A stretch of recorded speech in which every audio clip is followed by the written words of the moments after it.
All right, ready to go. Hi, everybody. Welcome to the UW Robotics Colloquium. This is a bit unusual time this quarter, so we'll have the talks always at 1 o'clock rather than the 1:30 that I'm sure many of you are used to. It's my great pleasure to introduce today's speaker, Katsuo Ikeuchi. Katsuo is visiting us from across the lake from Microsoft. He joined Microsoft almost about like 10 years ago. Yeah. Right, and he spent a lot of time at some of the top universities actually in the world. He was at MIT AI Lab and spent time as a faculty at Carnegie Mellon, CMU Robotics Institute, also latest then at Tokyo University before joining Microsoft. And he's also had a very distinguished career in computer vision and in robotics. So, for example, I didn't even know before looking more closely at the CV today that he chaired like at the IROS conference, he chaired ICRA, he chaired CVPR, and he twice chaired ICCV. So all the top robotics and vision conferences he's been heavily involved in. He also won the IEEE PAMI Distinguished Researcher Award.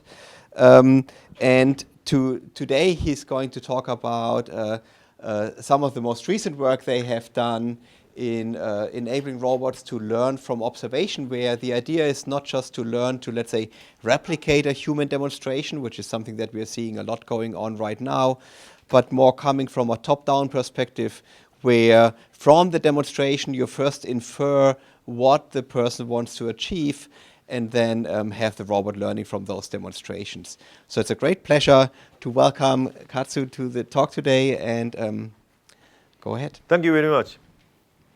So basically, this slide is introduction, and I work in the computer vision area and shape from shading, and also to digitizing various cultural heritage such as Cambodia's Bayon Temple. And also in MIT, I work in beam picking. That is 40 years ago, actually. And I think that is world first beam picking system, which we achieved with BKP Home of MIT.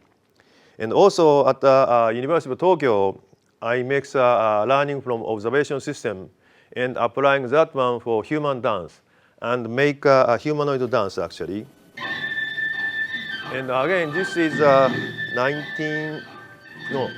20 years ago, actually.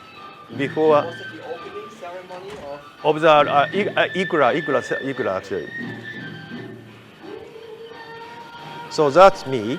And today's talk is learning from observation 2.0. The reason is I have been working this learning from observation since Carnegie Mellon time, so maybe 20 years. And however, recently, the area is drastically changed due to the introduction of GPT. So due to that, I changed my name. I changed the system name Learning from Observation 2.0. And what is learning from observation? Basically, as they told us, to observe human actions, and then try to mimic the actions. However, that is not direct mimicking. Rather, we prepare some kind of template. Since I'm coming from MIT AI Lab, so I have to follow the Marvin-Minsky. And Marvin-Minsky is a frame type top-down knowledge. And by using that one, we observe human actions. So system consists of two parts. One is encoding part to convert human action into so-called frame or a template or a task model. And then a system will map to the human action by using skill libraries. And I have a little bit short video, so I will use that one. In order to reduce robot programming efforts, we are developing learning from observation, LFO. In the LFO, a robot observes human actions and get an idea to perform the same actions. However, LFO does not direct mimicking as imitation learning. Rather, it gets an idea what to do and where to do from demonstration, namely only collect reusable information from demonstration, and then generates the same actions by using robot's own skill set. This indirect mimicking overcomes the hardware difference between the human and the robot. It also remedies the slight discrepancy between the demonstration and execution site. This is a scene of human demonstration to replace the cup from the top to the bottom shelf. GPT analyzes the demonstration video and obtains what to do. Then, based on the what to do, it analyzes the video again and obtains the where to do parameters. This is the result. First, GPT gets a description of the video. This description is converted into robot instruction. Next, the video is analyzed again by GPT to obtain where to do parameters. The obtained where to do parameters are embodied in the operant parts of the robot instructions. The generated robot instructions are expressed in the form of a representation called a behavior tree. Each node of the behavior tree is executed by the corresponding skill agent, and the robot motion is generated. Each skill agent is a reinforcement learning agent that uses force feedback to perform actions robustly against observation errors. The generated program is run in a simulator to verify that the generated actions can be executed safely on a real hardware. If the simulation result is satisfactory, the generated program can be sent to the actual robot to perform robot actions that correspond to the human demonstration. So basically, this is a summary of our system. And today, I'm talking about each component a little bit in detail. And first of all, encoding system. And we use a GPT for that encoding. And however, prerequisite of GPT is encoder knows what kind of skill set are available for GPT. So that is the key point. And we are designing that standard skill set which cover necessary and sufficiently over the particular domain. But I will explain later. But in any case, now please remember that GPT knows what kind of skills are available. So in one sense, GPT tries to convert either verbal instruction or demonstration, captioning that one into the language based on this skill set.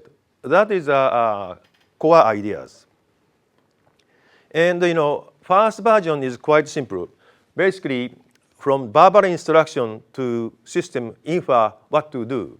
And that is relatively easy because when human says pick up a red cup, then GPT says, since a system only has a verb such as pick or a place or a bring or whatever, so what is the most appropriate verb to execute this pick up a red cup? And in this case, since pick up a red cup, pick is the appropriate operations. Now, as I told you, this is a kind of Minsky's frame. So each frame contains what kind of slot are necessary to fill in to complete that command set actually. So this is a demonstration videos. So once you say, juice. And then shows up actions. Move the juice. Move the juice. Move the juice. In fact, collision avoidance is solved by human actually. Release the juice.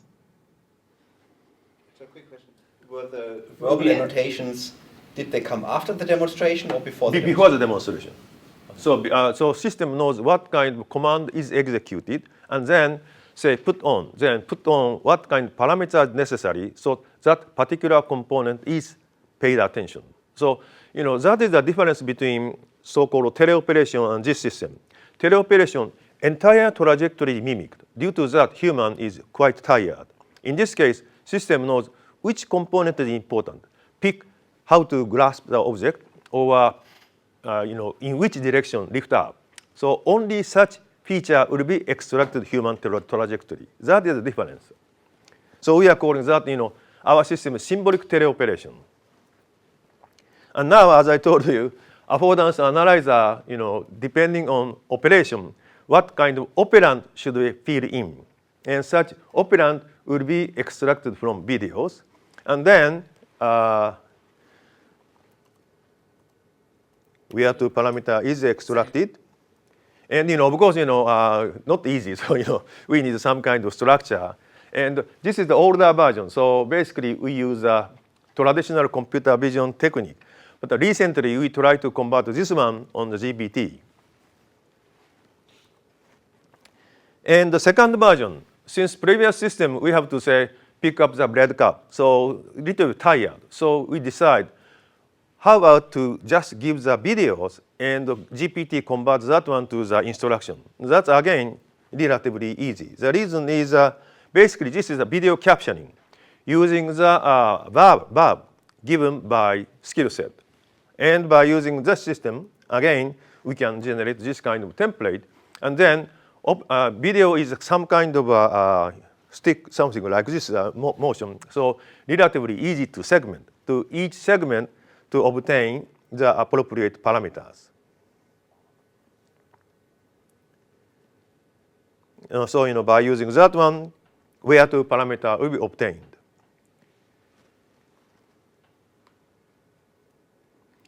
Now, once we obtain this kind of template, how to execute this issue? And as I told you, we prepare so-called skill library. And in order to run, we develop a platform called TSS. And the TSS choose appropriate skill parameter corresponding task, and then to fill in, and then to run the appropriate skill. And skill library consists of two components. One is a library of skill agent and the library of manipulation agent. Later, I will explain how to design. But this is a key point, actually. And in order to guarantee necessary and sufficient conditions of that particular domain for grasping, we are using closure theories. And manipulation, we are using Kuhn-Tucker theories. By using that one, we are guarantee necessary and sufficiency. And each skill is trained by using reinforcement learning system. And how it works. Basically, demonstration provides some of the initial direction where to parameter. And based on that initial parameter, skill begin to move. And then by each iteration, by using some of the learned policy to adjust the direction and then execute, and then to complete particular task. That is how it works, skill. And this is a system in action, as I told you.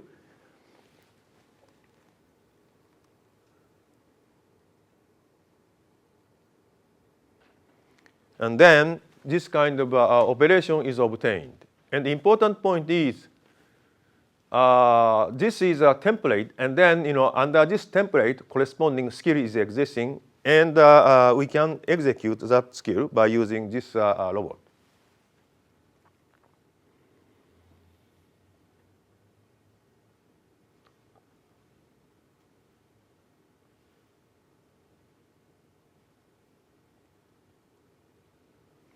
And how usable this system is. One of the reusability is if we change the hardware of the actual manipulation, however, the same hand, then we can exactly use the same library. Yet, of course, we have to change the IK. So by using different IK and same task model generated and same skill library, we can execute two different hardwares.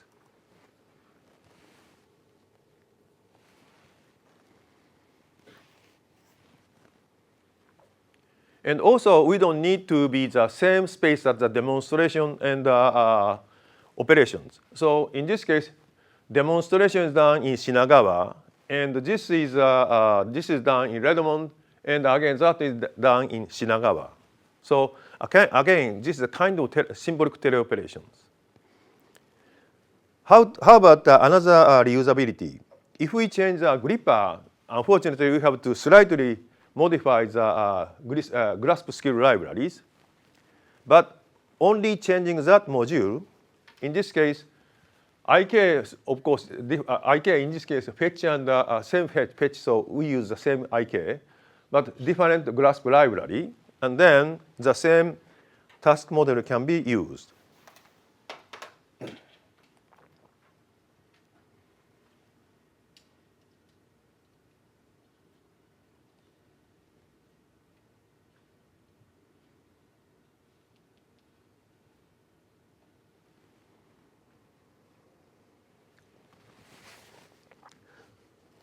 So this is a kind of system, entire system.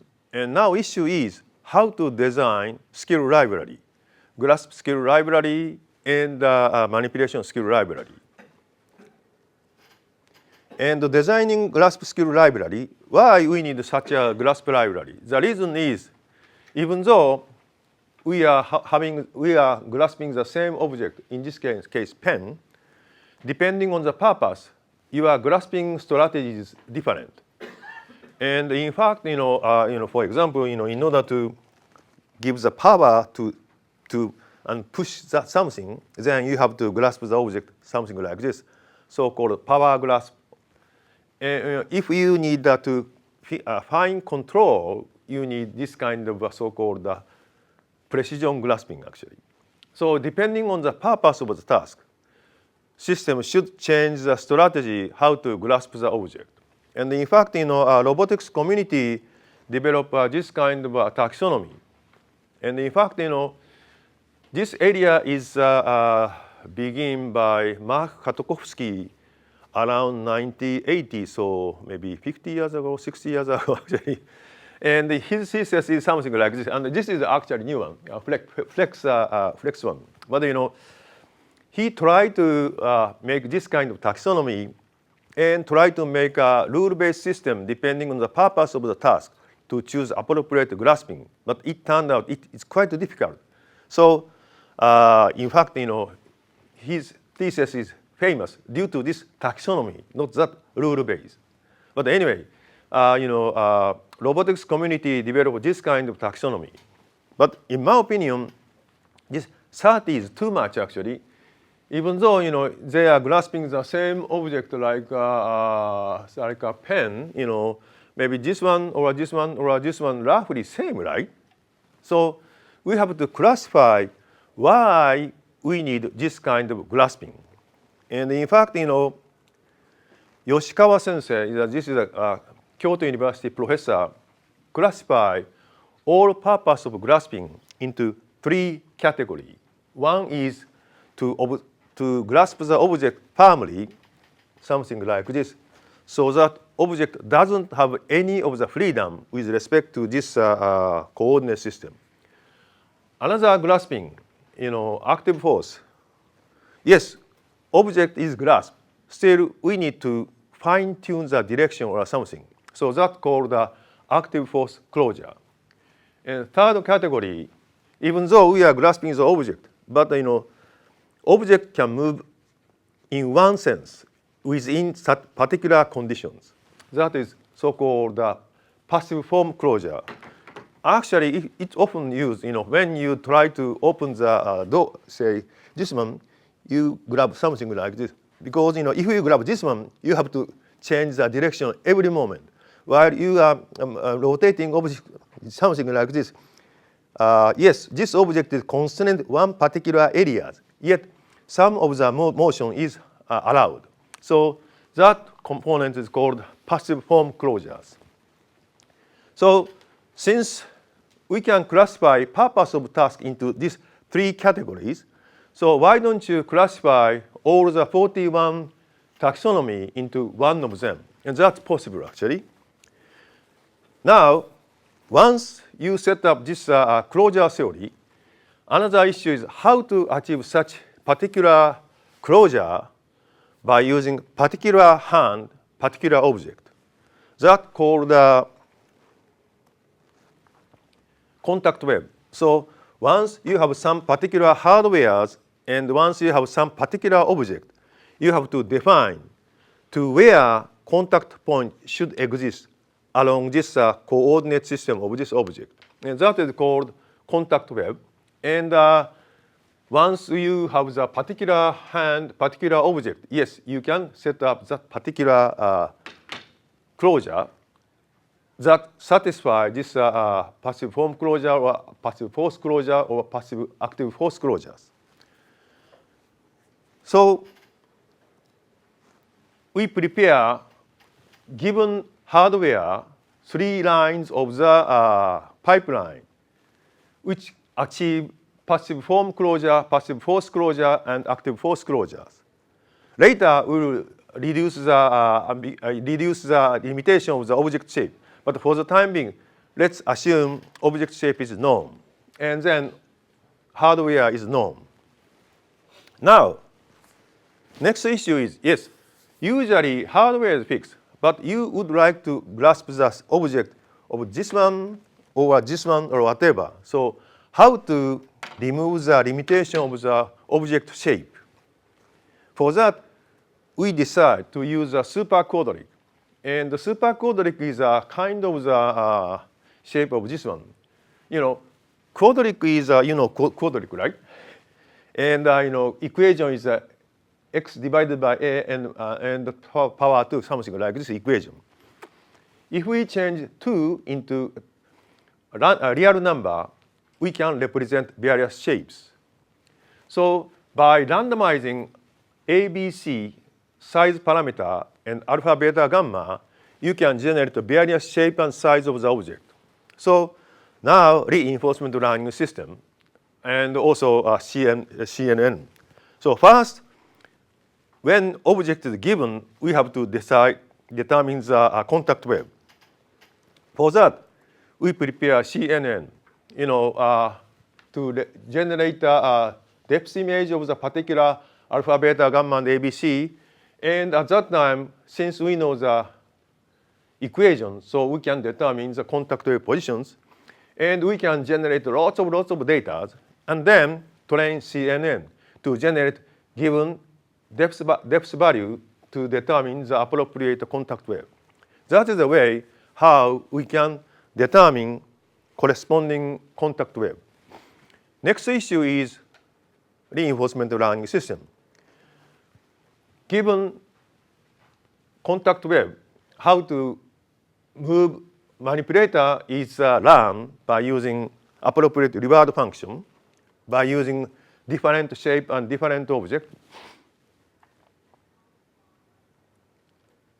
Then, by using this, we can obtain this kind of agent. Same agent can grasp the object, various shape of object actually. And also, even though the same object, we can change the different grasping strategies. This is the way how we design grasp skill libraries.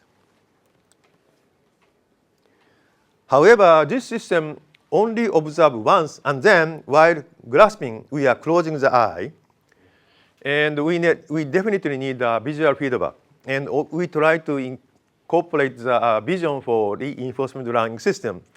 But it's quite difficult, actually. So we abandoned. And then recently, good news is a transformer-based vision. So what we are doing is, since we have the some kind of base policy given from reinforcement learning system, so we generate vision system, a vision image on the joint angle at that time, and generate lots of data in simulation world, and then give it to the Octo, and then Octo can learn of the strategy. And even though there is disturbance while grasping, Octo can grasp the object correctly. And even we can make this kind of system.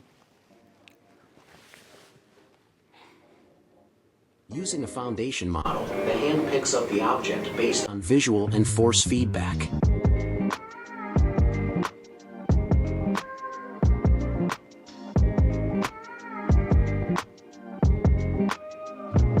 The foundation model detects that the object has been successfully picked up.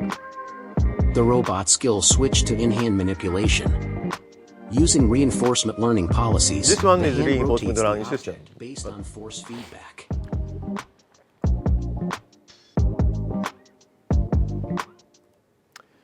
So, yeah. And the RL, is that trained from scratch, or do you use some demonstration data first, or? Actually, from the demonstration. Okay. So you initialize it with demonstration, Yes. and then do RL? Yeah. Next, yeah, and also I'm using, Isaac Sim. No, Isaac, older version, Isaac Lab, actually. Jim. Yeah, Jim, yeah. Now, next issue is we have to design manipulation skill. And we have to guarantee, again, necessary sufficiency of that particular manipulation domains. And issue is, what is a task actually? And we decide, pick is, basically each task is a motion primitive, which changes the face contact relations. What does it mean? Say there is a verb called pick. Well, what is pick? Originally, object has a face contact on the table. So this surface has a face contact of this table. To break this face contact will be broken by using this pick operation. So basically, this face contact transition, one face contact transition corresponding one particular task or one particular manipulation verb actually. Now, how many verbs exist in the world? That is the issue.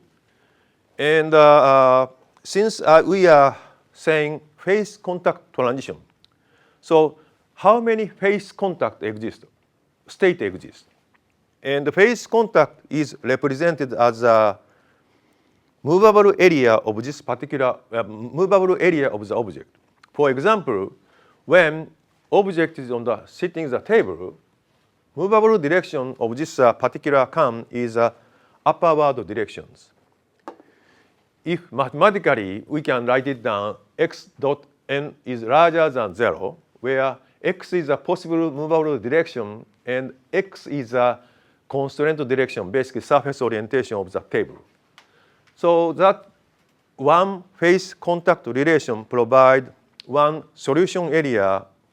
And in fact, since I'm a BKP Horn student, so we are using Gaussian sphere. So by using Gaussian sphere, movable direction become northern hemisphere with the Gaussian spheres.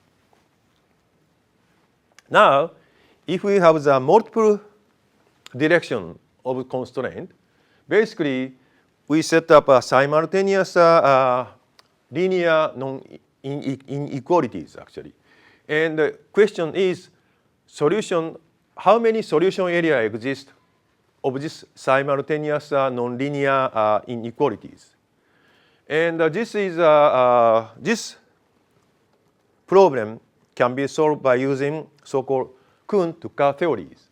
And Kuhn-Tucker says we can characterize all possible solution area into 10 patterns, such as entire Gaussian sphere, northern hemisphere, or crescent area, n-gonal areas, or entire equators, half equators, part of equators, 2.1.0 actually.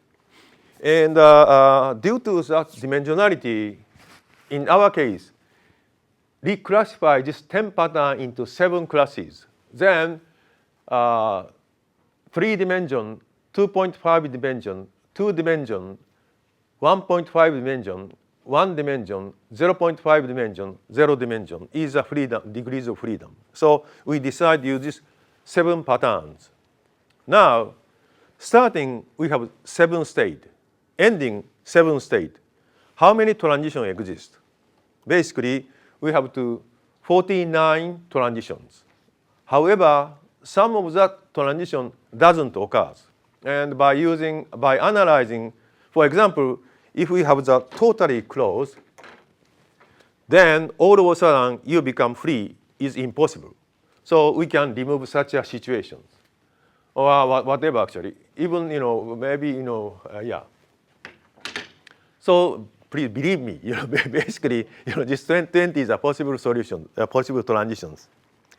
And in fact, further we check whether such a 20 transition occur in daily life. And in this particular project, we are concentrating service robot in household domains. Then it turned out only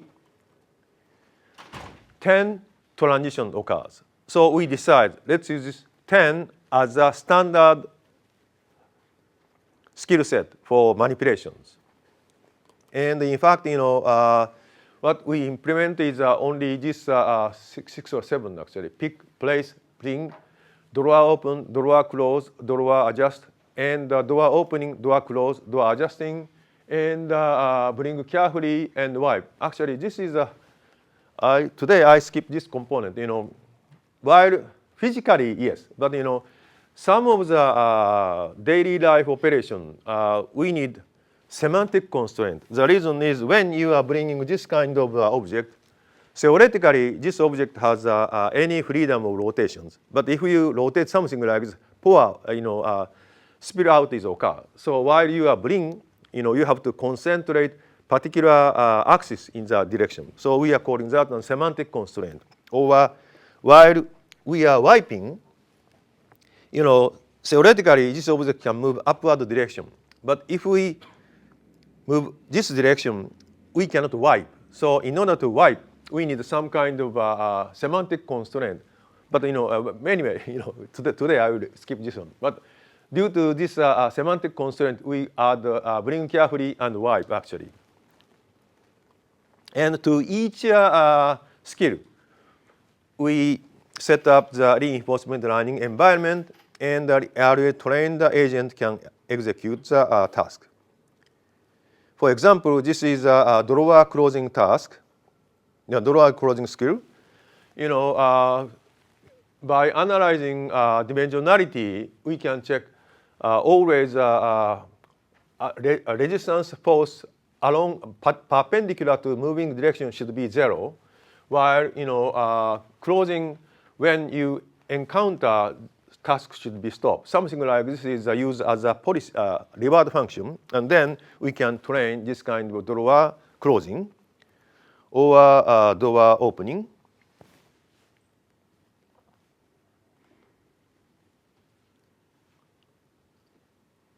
Quick question. Yeah. So I guess you need perception to figure out like some of the reference points and things like that. Exactly. Those, right? Like where is the axis of rotation? If Yes, yes. How do you determine those? Yeah, so that is coming from demonstration. So I'm talking about this skill library.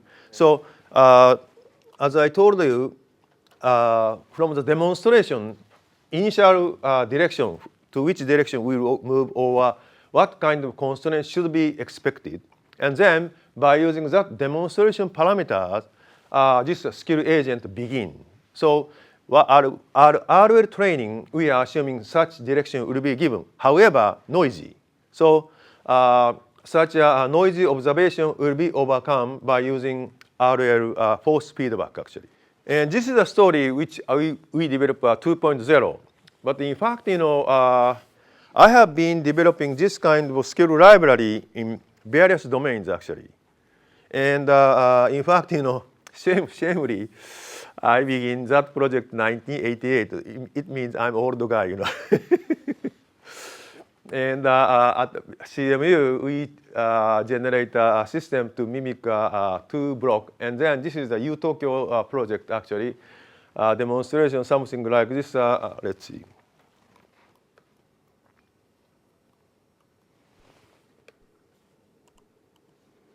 Yeah, something like this face contact transition, similar one which we use.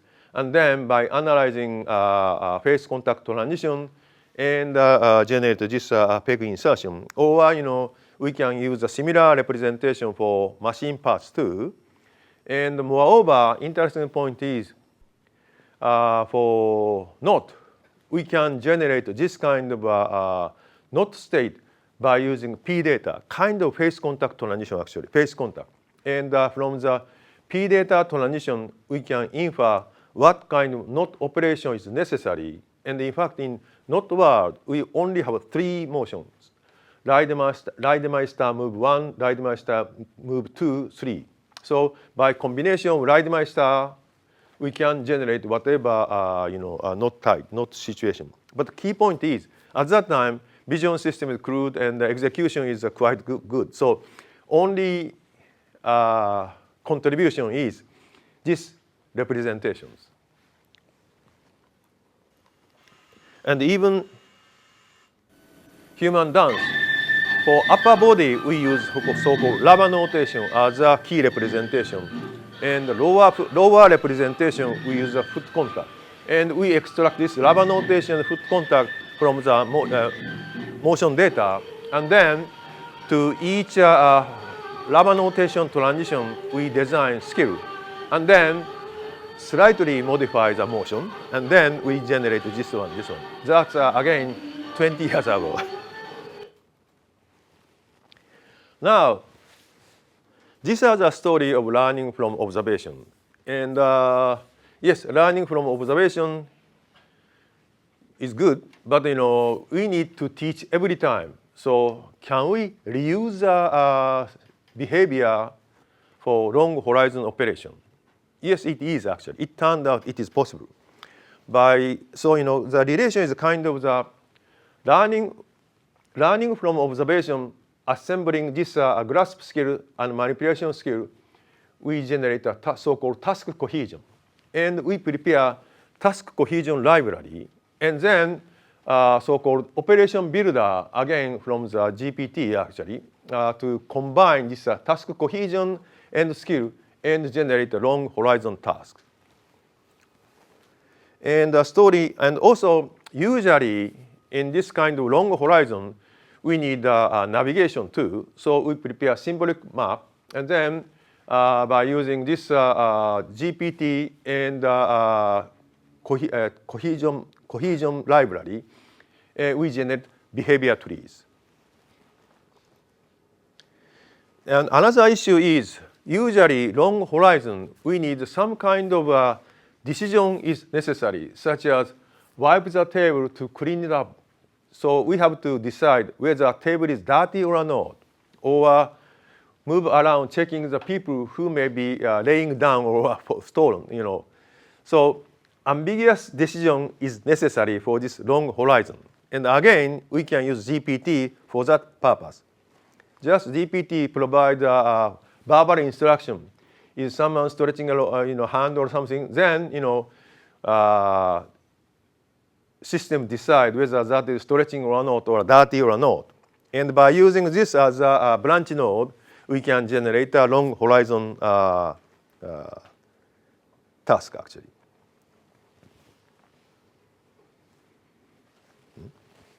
Robots are prime examples of agent AI, and recent advancements in foundation models have greatly enhanced their capabilities. This video introduces our system that transforms spoken instructions into real robot actions. We utilize GPT-4 to translate human instructions into a sequence of high-level task plans, which are useful for guiding a robot through long-step operations. However, an understanding of object interaction is equally crucial, such as selecting the appropriate type of grasp. To accomplish this, we fed the system with first-person view demonstration videos captured by the HoloLens. To navigate a robot within its environment, we utilize the HoloLens to map the area. This advanced technology allows users to capture geometric details and register the locations of objects using intuitive gestures. This video shows the real operation of the robot. Equipped with a high-level task plan, visual demonstrations, and map information, the robot is able to successfully execute a sequence of navigation and manipulation tasks. And then, more,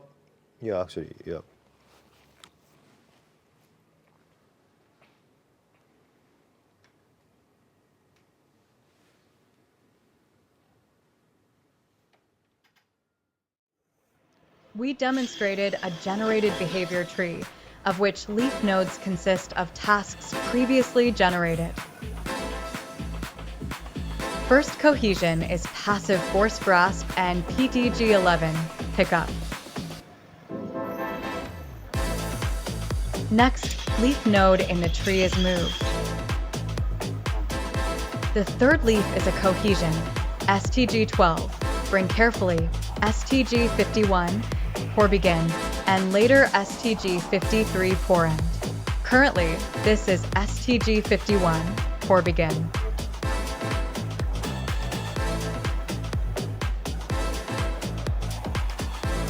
Now, the later part of the cohesion, STG53 pour end, is being executed. The fourth node is, again, move.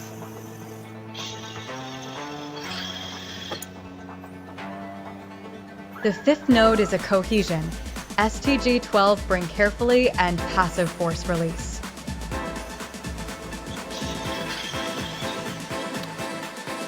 So that's a kind of a story. And now, we have to defend the learning from observation. Why learning from observation is important? In my opinion, learning from observation is symbolic teleoperation. And, as I told you in the middle of the talk, teleoperation mimic everything exactly the same way as a human. But, along that trajectory, some component is, yes, important. Some component is reusable, some component not reusable. So system knows which component is reusable and important and which component is not reusable. So such a selection is occurring by using so-called task model, kind of Minsky's frame actually. And that is still written by top-down theories, but a combination of such a top-down knowledge and bottom-up knowledge may be a good idea. And second issue, we use this kind of structure basically to generate a plan or a task model. We use a GPT-based forward pre-trained models. While for execution itself, we use RL-based task decoding. And in my opinion, even human beings may be using some kind of similar structure because usually plan is done so-called cerebrum. Cerebrum. I don't know the English intonation. Cerebrum. While motor coordinate is done by cerebrum.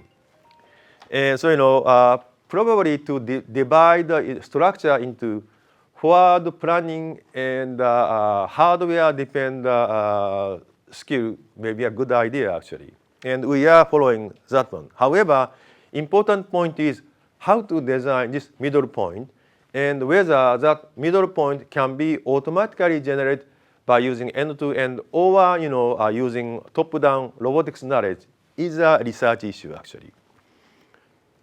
And secondly, we write it down middle, but depending on the domain, the boundary may be slightly different.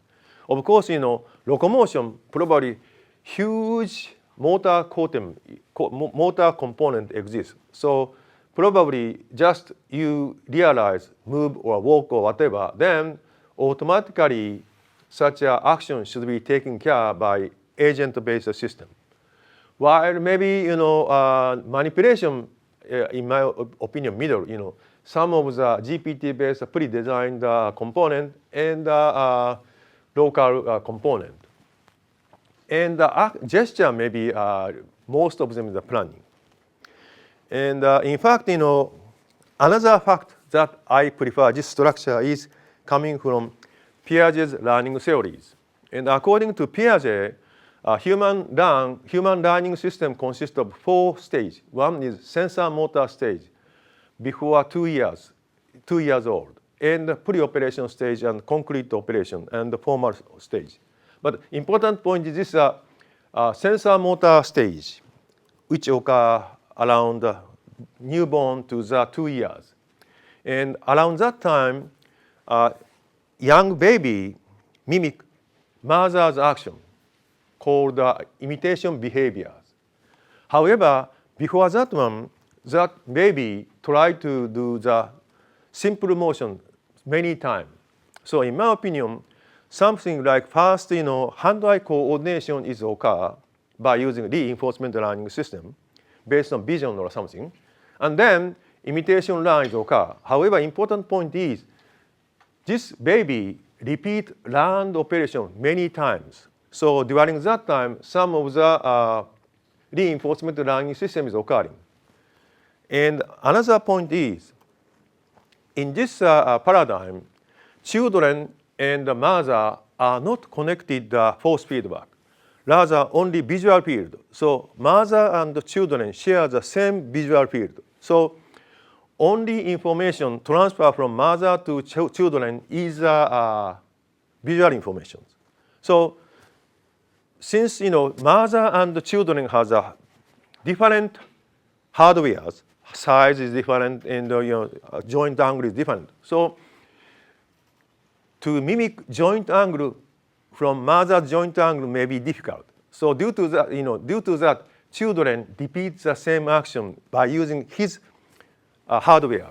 So such low-level action should be reinforcement learning system based on that particular hardware.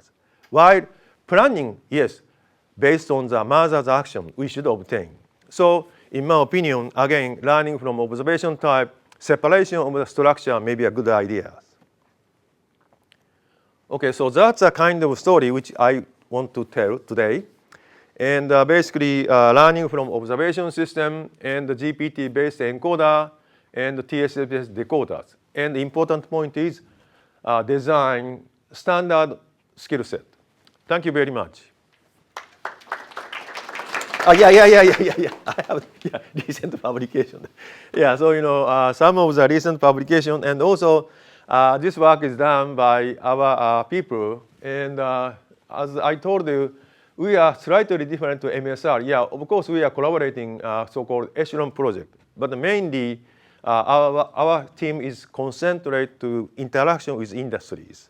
And this is a paper which recently we wrote. Thank you very much. Questions?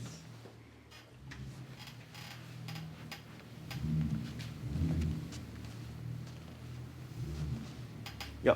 Thank you very much for the nice talk. I really like that everything is grounded in like rigid theory.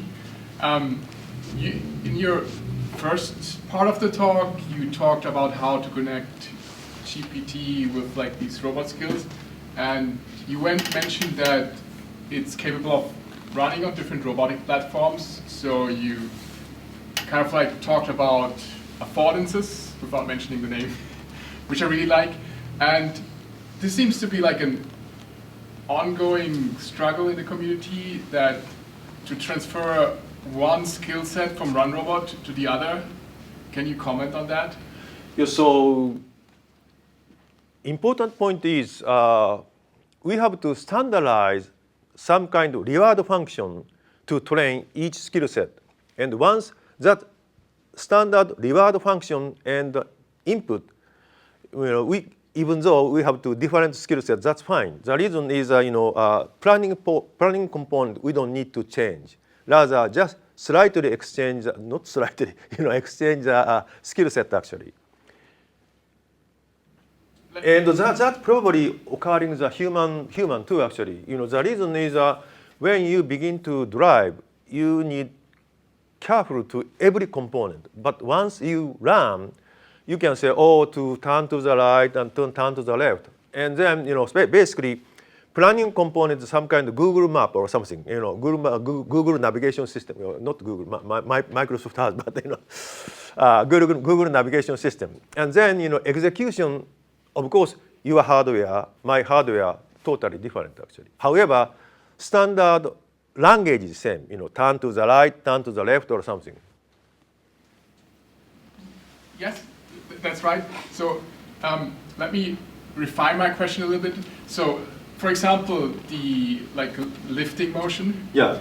It also depends on an agent capabilities. That means if I have a heavy object, it might be heavy for a child, but it might be light for me. So a child might use both hands.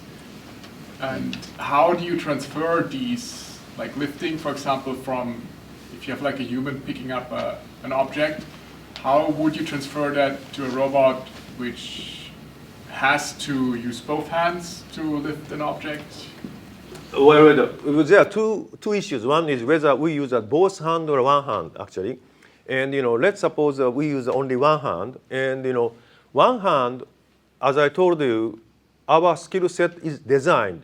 Basically, you should break the face contact. And to pick up, we are not using force feedback, but for placing, we are using force feedback. So basically, our reward function says particular direction which is given by demonstration, go that direction, and then if you feel some kind of resistance force, stop it. That is a design of skill library. And how to implement that skill library is hardware maker's responsibilities. And now, two hand, one hand, that's I don't know. Okay, so the skill library is up to the user to implement. In one sense, yes. So basically we are providing what kind of skill library should be prepared and what kind of reward function should be implemented. And then to run real reinforcement learning system on your hardware is your responsibility. Thank you. Yes, that answers my question. And I guess the key question is, of course, how can we develop these robust skills, right, so that they can be executed in the real world robustly? And you were hinting at that you're mainly using reinforcement learning for that. Do you do reinforcement learning in the real world, or? Yeah. Actually, well, we are using randomization actually, and also, good point is our system has some kind of initial value given by demonstration. So disturbance is not so great. And secondly, when you design reinforcement learning system, reward function, we try to reduce the gap between sim to real as much as possible. So we are not directly using force sensor's value itself. Rather, we are only using force direction or something like this. But still, some threshold value we have to use. But we try to minimize such a gap as much as possible, actually. One quick one, so, and you also mentioned applications of these. You're working like on industrial applications. What kind of tasks do you have in mind? Yeah, I skipped that one. But this kind of peg insertion or arbitrary. Method. After approximate alignment with the bolt, a camera attached to the So end basically, effector our is system, used to obtain we the say, difference between the current view screw this one, view and when then, alignment is completed to perform more accurate alignment. Once alignment is complete, the robot pushes the tool toward the bolt, turns on the tool, and the bolt tightening is complete. So arbitrary develop the point we robot can system screw that actually, conforms to and the by actual industrial conditions, demonstration by human thereby actually. deploy technology And even to make factories position more of the door is advanced and slightly intelligent. different, still it's okay. So that would be one of the skills, for example. Yes, yes. Okay.